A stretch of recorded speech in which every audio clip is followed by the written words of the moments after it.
Olá e boas-vindas a esta análise. Hoje a gente vai explorar uma dinâmica invisível, mas incrivelmente poderosa, que basicamente dita o sucesso ou o fracasso das grandes empresas. Nós vamos desvendar a ciência exata por trás do silêncio no ambiente de trabalho. É um prazer imenso guiar essa apresentação para a gente entender os verdadeiros motivos biológicos que acabam travando o fluxo daquelas grandes ideias e inovações que toda empresa quer ter. Certo, vamos mergulhar nisso. Existe um mito corporativo bem comum de que quem cala consente, certo? De que o silêncio significa concordância. Mas a realidade é bem diferente. O silêncio das equipes, na verdade, é uma resposta puramente biológica a um ambiente psicologicamente inseguro. E o custo disso, nossa, é altíssimo.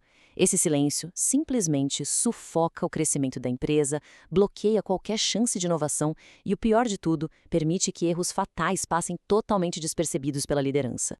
Seção 1. O sequestro do sistema límbico, que é exatamente quando a biologia domina a razão. Para a gente entender esse silêncio, precisamos mudar um pouco o foco do comportamento corporativo tradicional e olhar para a nossa programação biológica mesmo. E tudo isso começa lá no nosso cérebro. A neurociência mostra uma coisa fascinante para a gente. O nosso sistema interno de detecção de ameaças usa exatamente, e eu digo literalmente, as mesmas vias neurais bem antigas para processar um chefe defensivo e agressivo que ele usaria para processar, digamos, uma cobra venenosa no meio do mato. Para o nosso cérebro, a dor da rejeição social ou aquele medo de retaliação no escritório são interpretados como perigos reais e imediatos à nossa própria sobrevivência física. Loucura, né? Agora, o que é realmente interessante observar aqui é esse contraste de como o cérebro opera sob pressão. Quando uma ameaça social é percebida no ar, o sistema límbico, que é o nosso grande centro emocional, entra em alerta máximo instantaneamente. E para conseguir lidar com isso, ele literalmente rouba, desvia os recursos físicos e a energia que iriam para o córtex pré-frontal. E o córtex pré-frontal é justo a área responsável pelo pensamento lógico, pela colaboração e por aquela inovação tão desejada. É exatamente por causa desse desvio de energia que ocorre o que a gente chama de sequestro biológico. O cérebro simplesmente paralisa. Profissionais brilhantes, super competentes, ficam literalmente sem palavras. Eles ficam incapazes de formular aqueles argumentos lógicos ou de estruturar as ideias necessárias para se manifestar numa reunião, por exemplo. Então não é falta de coragem ou de vontade, é só o cérebro operando no modo de sobrevivência mais primitivo possível. E tem outro detalhe.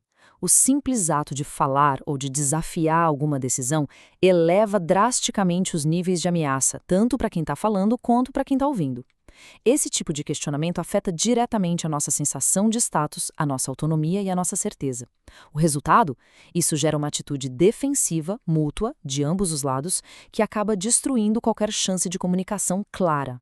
O que nos leva à seção 2, o poder da perspectiva, o nosso antídoto psicológico. Então, o ponto crucial é como a gente neutraliza essa ameaça biológica toda. É bem aqui que a gente introduz a cura psicológica para conseguir restabelecer aquele acesso vital ao nosso córtex pré-frontal.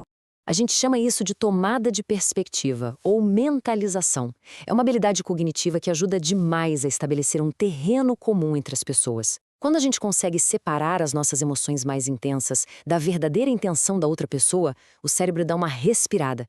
Ele entende que, opa, não tem nenhum predador aqui na sala. Isso burla a resposta de medo, diminui aquele estado de alerta do sistema límbico e reduz instantaneamente o conflito e a percepção de ameaça. Para ilustrar isso na prática, a aviação dá um exemplo simplesmente perfeito com a chamada regra dos 2 desafios, que é muito usada nas cabines de comando dos aviões.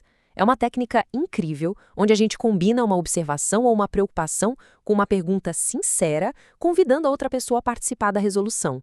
Quando a gente faz isso, a defensividade cai drasticamente, porque tira aquela impressão ruim de ataque pessoal e fomenta um diálogo focado puramente no problema em si. Seção 3. 3 estratégias para líderes, construindo a segurança psicológica. Vamos avançar e ver como isso se desenvolve na prática.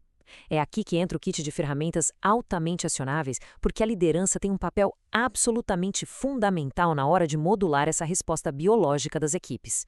Nós temos 3 estratégias bem específicas e diretas para a liderança criar ativamente essa segurança psicológica. Número 1. Reconhecer e valorizar na hora os momentos em que a equipe levanta a voz. Número 2. Servir de modelo e dar o exemplo máximo de ser receptivo aos questionamentos. E número 3, estabelecer suportes e processos organizacionais bem sólidos para proteger quem fala. E como a gente coloca isso na rotina de gestão de um jeito bem concreto? Bem, primeiro, ao enquadrar a ação de levantar problemas como uma coisa moralmente certa a se fazer, em vez de só dar mais fácil, a gente cria um baita senso de dever. Segundo, o simples fato de usar pronomes como nós e nosso já promove uma inclusão imensa e reduz aquelas ameaças ao status de quem está ouvindo. Terceiro, ouvir ativamente sem ficar na defensiva ensina rapidinho para o sistema límbico da equipe que ali o ambiente é realmente seguro.